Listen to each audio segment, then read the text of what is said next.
the biggest thing for me is really going into this test com in August. I've been studying, like, as you previously talked about, for about 3 years now. So it's been on and off with like my different jobs. And I've realized that I spend most of my time on logical reasoning, and I have a pretty great grasp of that, but just not under time conditions as much. And I'm trying to also manage the anxiety of like learning logic games and within the next couple of months, but starting from kind of ground zero there. And so I know like a lot of the foundational knowledge, but I'm just learning how to break down while I'm studying. I'm trying to learn how to break down each step. So if I'm like practicing logic games, I won't even look at the questions until I'm like making sure that I am making all of the inferences within the actual setup. And for me, that's helping a lot, but I just want to make sure that I'm going about this the right way, because I can't like not take the test this time. So. Sure. All right. So let me ask you this then. What is one area where you're not sure about your current approach? Are you speaking like logical reasoning for sure, but are you talking about which section or just? Well, any particular section, or more specifically, any strategy, because what I heard was you want to be confident that you're going about it the right way. And so Right. Overall, you're in my course, you're using my study plan. That's my recommendation. So if you're following that, by definition, you're doing what I think is a good idea. But is there anything in your approach overall, either in what I'm suggesting or in what you're doing outside of that, that you're not sure is the right thing to be doing or the right way to be going about it? Yes. So I am looking at all those. Thank you again for like all of the materials, because it's so like straightforward and it answers like all of the questions I had before I even asked them, because it's so thorough. I feel like the way that I'm studying untimed right now, I'm not sure if that's the right way to go about it. Right now I'm dividing it into sections with logical reasoning and as well as logic games. So right now, this week, I said my focus is going to be sequencing games and just switching out must be true questions and just doing these untimed. I did apply for accommodations as well, so I think I'm going to have a little bit more time to get through it. But it's just doing this under time pressure, and with my short time span that I have, I'm not sure if I should. I'm practicing some tests like 20 to 40 right now. Nice. That's great. So you're doing the older exams by doing questions by type specifically untimed. That's awesome. That's a good way to build familiarity, and you're not burning through recent exams. So I like that. I like that overall. I think that works well. And when are you taking the LSAT? What's your target test date? August. Okay, August. So August is pretty soon. Speaking now towards the end of June. Yeah, it's about 2 months away. So one thing you might consider is you want to make sure that you're not doing the older exams at the expense of the newer ones. So let's say you did the exams from 20 to 40, and then you did timed exams in the 70s and 80s. That might mean that you never even touched the ones from 40 to 65 or 40 to 70. So I would consider maybe instead of doing 20 to 40 untimed, do exams in the 50s and 60s untimed, and then you'll have 70s and 80s for full length practice and timed sections. Okay, perfect. Thank you. I'm going to change that up today for sure. And as far as the sequencing, or me just dividing it up by type, so I'm like a little nervous that I kind of know how to do sequencing games for the most part, or I can just figure them out. But I think it's the grouping games and like hybrid games that I have like no experience with. But I also want to like give myself a chance to recognize those patterns. And the only way to do that, I've been hearing, through repetition. So I'm not sure if I should so for example, I spend every other day doing I do logic games on Monday, logic reasoning on Tuesday, and I'll keep switching off. Do you recommend doing it that way? I'm trying to make sure that it takes me about an hour at least to get through setting up and reviewing a game. So that's what's making me so nervous, the fact that it's taking so long. Yeah, it does take a while, especially on a game type that you're having trouble with. So I get that. Obviously, in timed conditions, it should be much less, but you've also got to give yourself a chance to learn the material. So it's untimed now, dissecting it now, breaking it down, understanding the process, and getting the inner workings of the game and the flow through which you do a game. The setup, the rules, the inferences, the questions, reusing previous work. getting a sense of how to solve them efficiently. And that takes a lot of time, but it won't take that long forever, especially on games that give you trouble. And so if you're doing a game and redoing it and watching a video about it and reading an explanation of it, that all takes quite a bit of time, but it's worth it. Okay. I do have a question. So I work full time, but I'm working from home now because of COVID. But I'm trying to find that balance where I'm pushing myself, but I'm also allowing myself to like learn. So what do you think would be like good benchmarks goals that I should set for each week? Like, should I like do certain amounts of games, or different types of games each day? Because I'm trying to push myself, but I don't want to burn myself out. Yeah, I hear that. Well, the study plan already gives you plenty of work to do.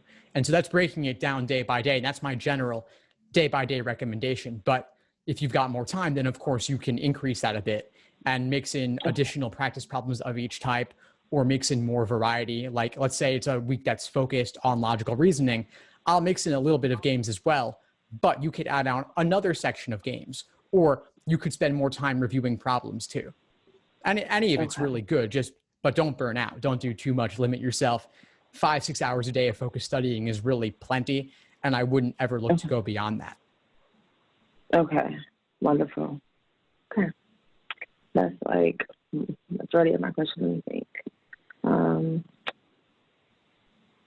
I guess I'm just the bigger question is, I am following the study guide. I'm just nervous that it won't be enough, for me to learn it. I don't know, so I'm basically, what I'm saying is, with past experiences with other students that have taken the 3-month study guide, did they feel like it was enough for them if they were coming from unlearning different types? Because I've been through a lot of programs, the person review, different types of classes that did not help my selective approach.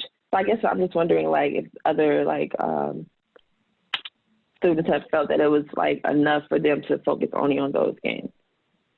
Some people go beyond. I mean, it's everyone's at a different point, and everyone has a different amount of time to devote to this. So if you want to do more practice problems of a given type, by all means, feel free. I just don't want you to do too much. And some of my schedules are actually fairly intense, assuming you have any other obligations at all, like work and school and family. And if you get sick and you fall behind, or pre-COVID people went on vacation, that could be different things that could get in the way. So I do try to keep it manageable and realistic. And some people, I get requests on both sides to either give suggestions for more and give suggestions for what to take away. So obviously there's no one size fits all. You've got to adjust. So I gave a couple of ideas to add on more if you want to. And depending on your goals and the amount of time that you have, you could do more. Okay, perfect. And I also wanted to ask, thank you for that. I also wanted to ask you about the class schedule. So I noticed that when I came in, you guys were doing flaws, and that was so great. Should I how would you recommend me going about that? Are the classes, should I prioritize them over the study guide, and try to do it in conjunction, or That's a good question. So everybody's at different points. Some people are taking the LSAT like yourself. They're taking it August. Others are doing July. Others are doing November or even January. So because everyone's at different points, they're not always going to be at the exact same spot in the study plan. So for that reason, it's not going to match your schedule precisely, but just show up when you can. Show up if you're able to make it. I would definitely suggest attending. And that there's a unique power and value in being there live and being able to ask your personal questions, and to also get the support from that community of like-minded students going through the same thing. And the group coaching, especially, even more so, you really get the community feel there. So I would definitely attend that whenever possible. The class is focused on flaws. Let's say you were a master of flaws and you knew them all super well. Yeah, of course, there's not a need to attend that one in particular, but especially if you're working on logical reasoning in the moment, that's a great place to show up and get a deeper understanding of flaws. If not, though, if either you would find it more valuable that day to do a timed section or do some untimed practice, do that, and then you could watch the recording within a couple of days. I typically put it up. Okay, perfect. Thank you so much for that. I definitely will. I enjoyed the false class, actually. Like, it was really cool to have everyone there and, like, actually go over some.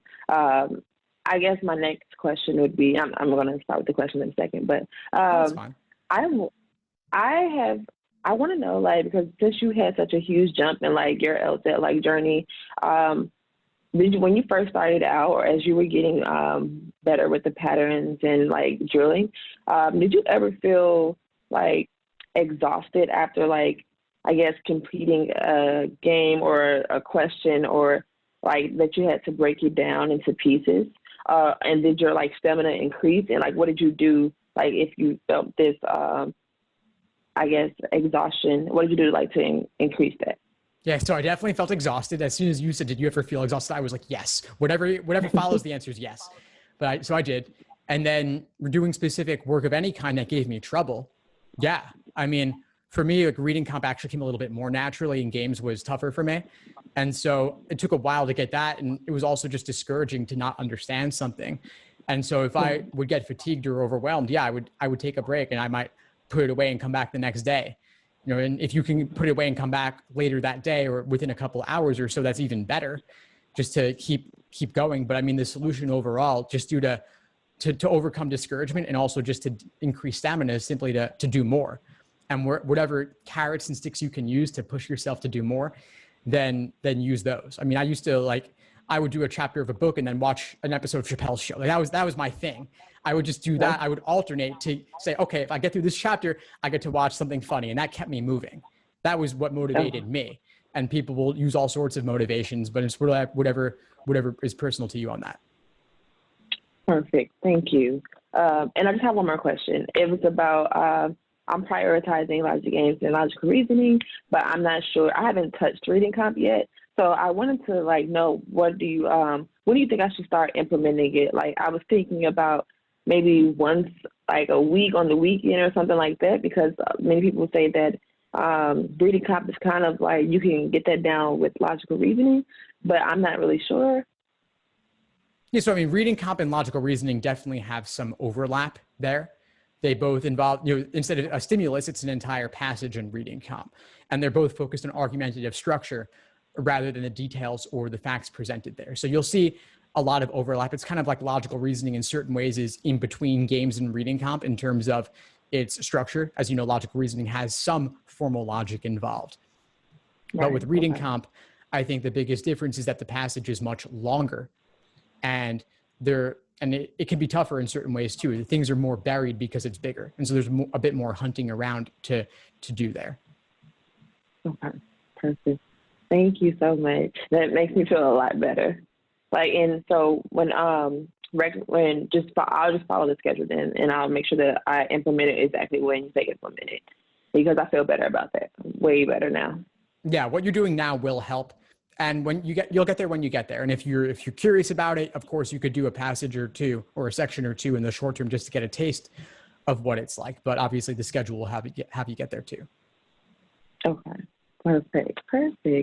Thank you again. I looked at the schedule.